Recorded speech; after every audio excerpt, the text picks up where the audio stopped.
Cloud9 have made every single Worlds in their existence, so we have some pressure on our shoulders. In order to make it to Worlds, we have to win 3 best-of-5s. If you lose a series, then you're just out of Gauntlet, and then you have no chance to qualify for Worlds. During the regular season, we were kind of overconfident. After losing to TSM, we're taking a lot more serious approach to the game. Right now, we're heading into the right direction. So I'd say we're fighting for a chance to really redeem ourselves. We really missed our chance in the last 2 weeks for like better seeding, but I think we still have a chance here. If we're able to beat C9, I think we can take the whole tournament. We're coming in as the underdogs. People might underestimate us. I believe we can pull through.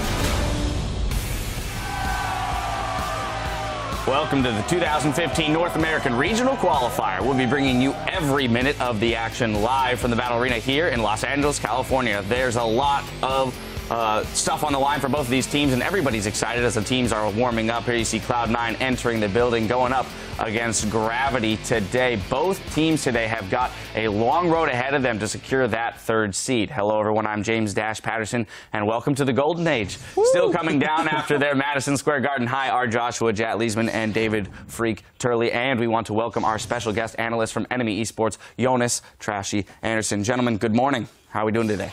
Wonderful, and damn, it is morning. It is morning. Actually morning. I got the 3 O's. I got the 3 O's. They got me. The first time in a year that I've been correct in saying good morning. We're starting at 12, so it's like the morning. Didn't you do this actually like 2 weeks ago? I feel like you did it recently. Did we? Yeah, I was casting and you did it last 2 weeks ago. Okay, but you weren't there to tell me that I was correct. So now I'm correct.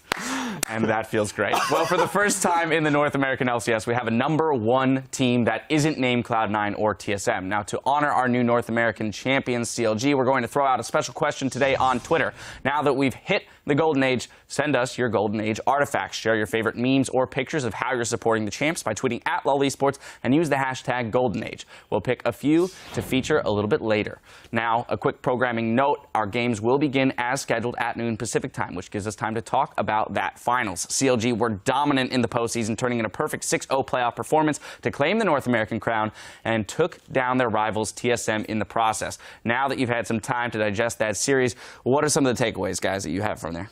Yeah, I just like the versatility that CLG brought into the series. Obviously, when they had the Yasuo top lane, it was something that TSM had trouble adapting to. Even aside from just the pick and ban things, it was the first time that CLG really showed up on the big stage, which had never happened before. And that's still kind of really redeeming for CLG, and it's more just a really great story of how they were able to triumph. I think one of the biggest points about the games were just CLG just seemed like one step ahead of TSM the whole series, and they just had really good execution, and I think it showed. Yeah, I honestly just want to celebrate kind of every single person on CLG. I even want to give credit to Huhi in the background here, because Pawelter was up against a really difficult task, going up against Bjergsen, a guy who typically gets a whole lot of help, and CLG has a very high-quality mid laner for Pawelter to practice against day in and day out. I don't know for sure if this is what happened, but I would assume they went for a lot of sparring one-on-ones. Huhi's a big assassin player, so he's a good Yasuo player, whatnot, and practiced a lot of those matchups, and got Pawelter ready for the one-on-ones, because CLG spent all their time emphasizing the side lanes, getting them ahead. The coach did well to get the compositions ready. All the players did awesomely, and it was a good all 9-person CLG win. Yeah, and that's the one thing that I really liked at the very end of that is when they actually went to stage to receive the trophy at the end. It wasn't just the 5-player. It was Hotshot, Zeke Slull, Blurred Limes, Huhi, as you mentioned, just like the whole squad was there, 9 or 10 people strong, and it showed. Yeah, I think that's what really cemented it as a team effort. Even speaking to Hotshot, hearing from him how much of a team effort that entire thing was, the entire organization, much deserved for them. Now, while CLG grabbed the #1 seed to Worlds, TSM still auto-qualified for their 5th consecutive Worlds appearance off of their championship points from the spring and summer splits. Next in line behind TSM with 120 championship points is Team Liquid, which is good enough to give them the top top seeding in this week's regional qualifier. That makes Team Liquid the last stop for Gravity, Cloud9, and Team Impulse as they try to claim the 3rd seed from North America. So, gentlemen, as we look at this kind of macro picture of the gauntlet, what are our thoughts here in terms of the seeding, the way these teams are stacked up? I think the way they're stacked up is pretty accurate in terms of strength. Obviously, Team Liquid is the highest seed, so they will only need to win one best of 5. And in my opinion, I think the teams that are gonna fight for it is Team Liquid and C9. So I'm very interested to see how C9 can do today if my thoughts on C9 is correct. So I want to press you on that because, you know, C9 finishing 7th in the regular season, Gravity finishing 4th. They're seated below Cloud9. What is it about the Cloud9 team that makes you think they're going to make somewhat of a run here in the gauntlet? I mean, it's just the script has already been made, right? Because I mean, Hai left the team, then he came back, then they just barely got into the gauntlet. And then now they're going to play through the gauntlet. And, I mean, they're called Cloud9 for a reason, right? It's Cloud9-0. So. Oh, snap. Wow. So I like that one. Here's the strangest thing, trying to wrap my head around this thing. Hai came back as the jungler for Cloud9 in Week 6. From Week 6 to the end of the year, they had 3 wins and 5 losses. So it's like...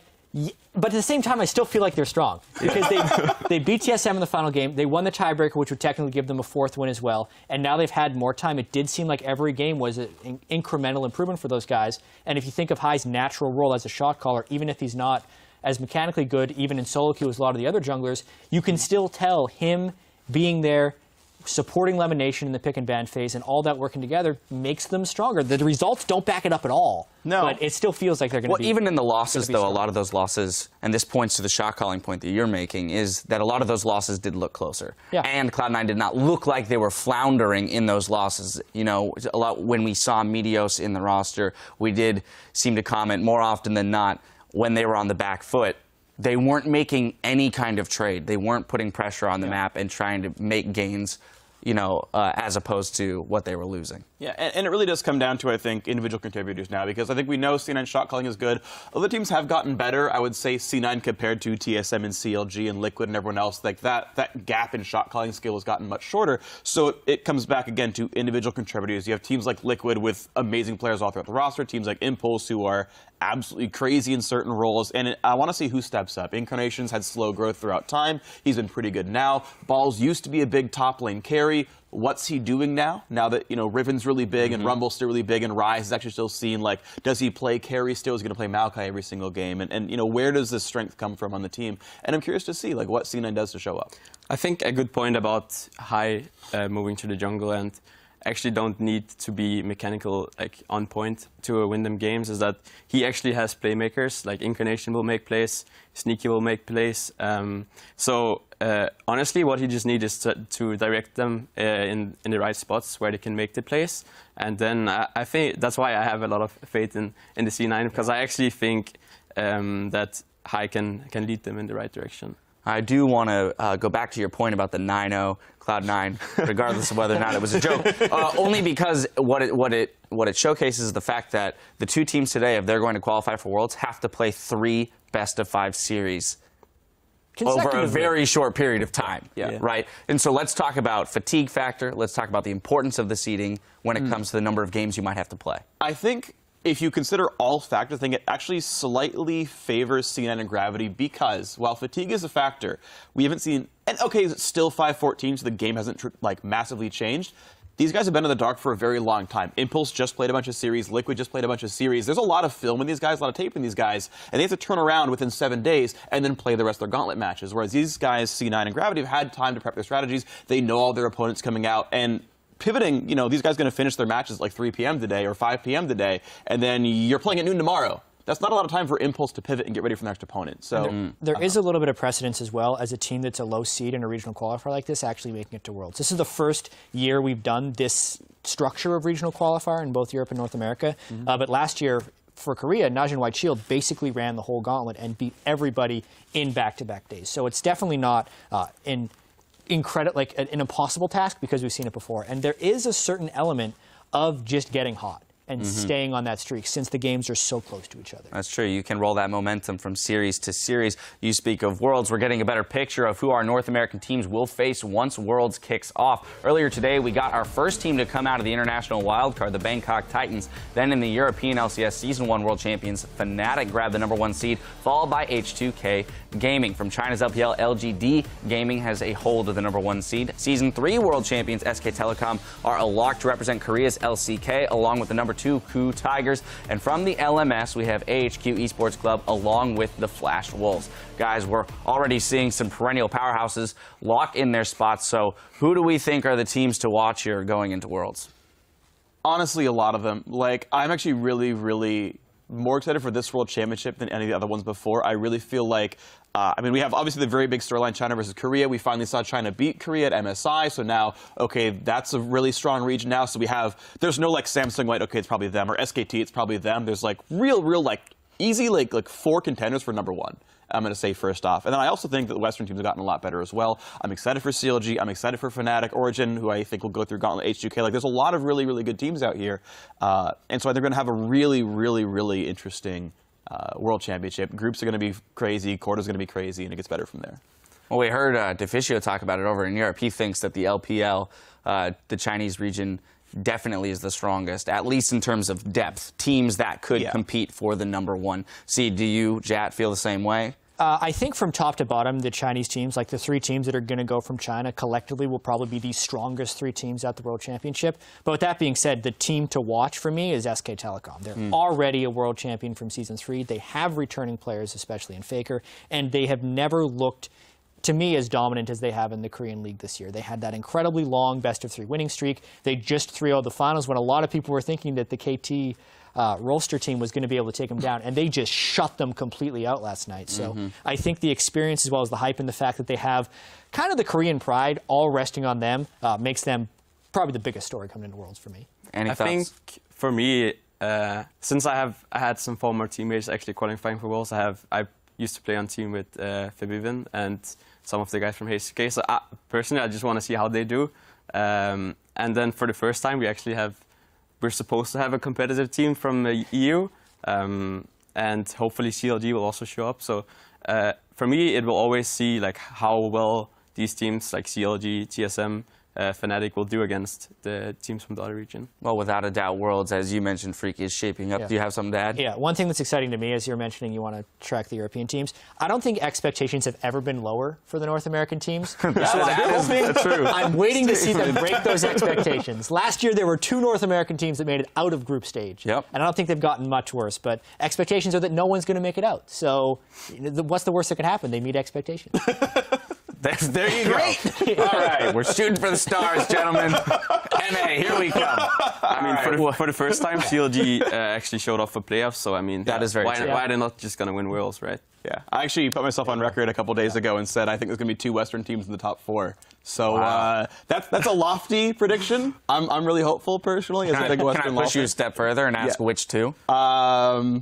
I mean, it's really up in the air. Like, I think that there's a lot of teams going to be good. If I had to like place bets on them, it'd just be like Fnatic, CLG. But like, take the top seed. Yeah, I think 4 quarterfinalists, 2 semifinalists from NA and EU. Wow. That's my bold prediction. There it is, ladies and gentlemen. Has Freak ever been right? Wow. No, very rarely, actually. There's your ammo. Very rarely. There's your ammo for later. All right, well, as you did mention, though, this is shaping up to be a pretty incredible Worlds this time around. Turning back to today's showdown, though, Cloud9 used to be the undisputed kings of North America, but this split avoiding relegation was a major coup. Sneaky shared with us some of the challenges the team had to fight through. I'd say I definitely have thought a bit more about, like, not being on Cloud9, just because we're in such a bad spot right now. I don't know if it's like a real thing or if it's just because we're losing all the time that I'm even thinking about it. It's really hard. I think we could still get to top spot, but it's just like thoughts that go on in my mind.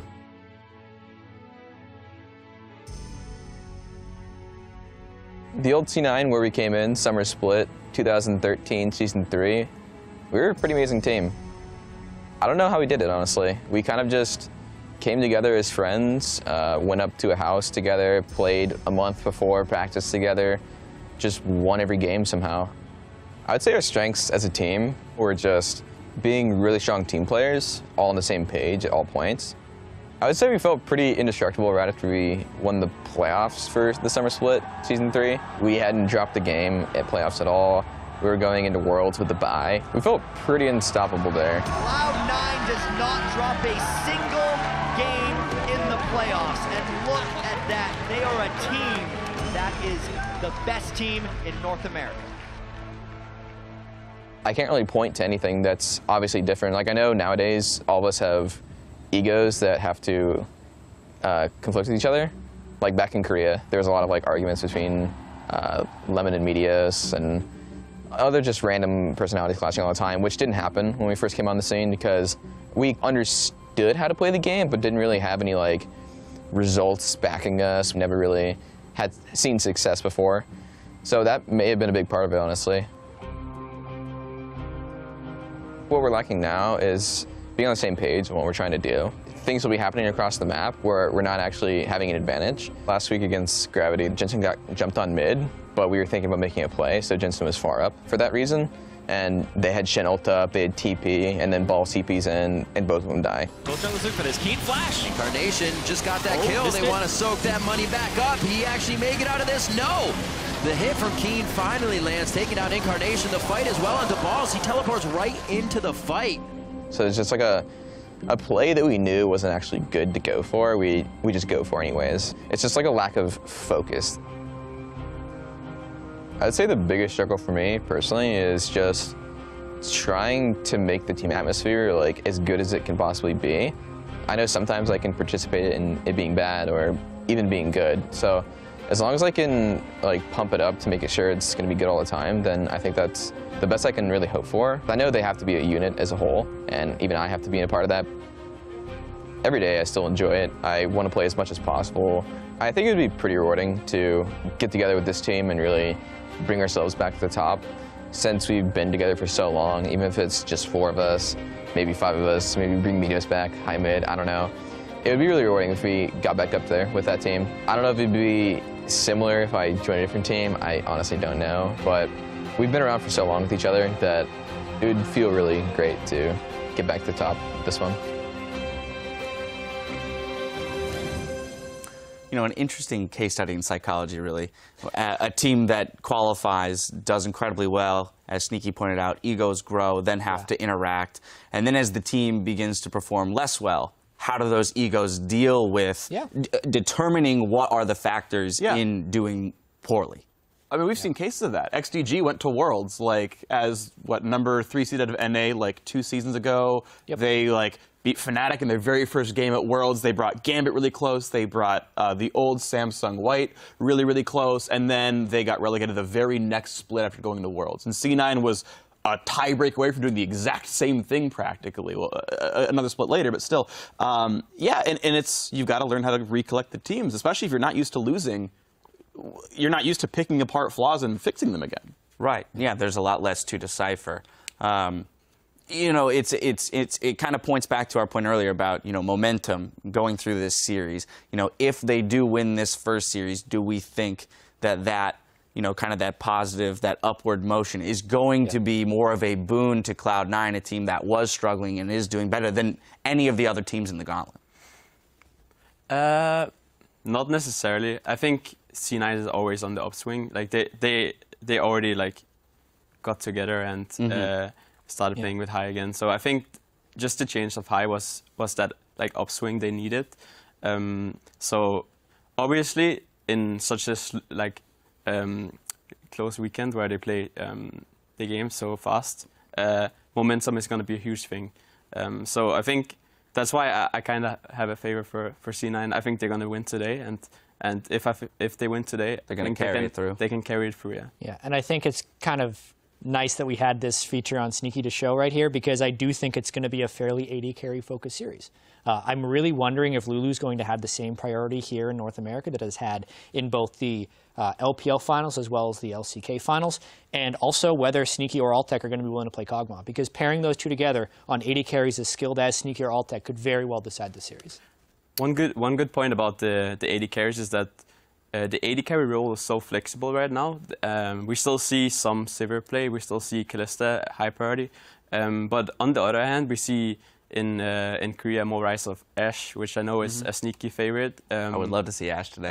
And still, like, he still loves to play Jinx. So there's so many different picks in the AD carry role that they can pull off. So I'm just very curious to see what they choose. So yeah, that's going to be really interesting for me. All right, well, there's going to be a lot to look forward to in this series. For more now, let's send it over to the guys who will be calling today's series. That's back to us. That's more of us. Just kidding. It's not. We're not going to call. There it is.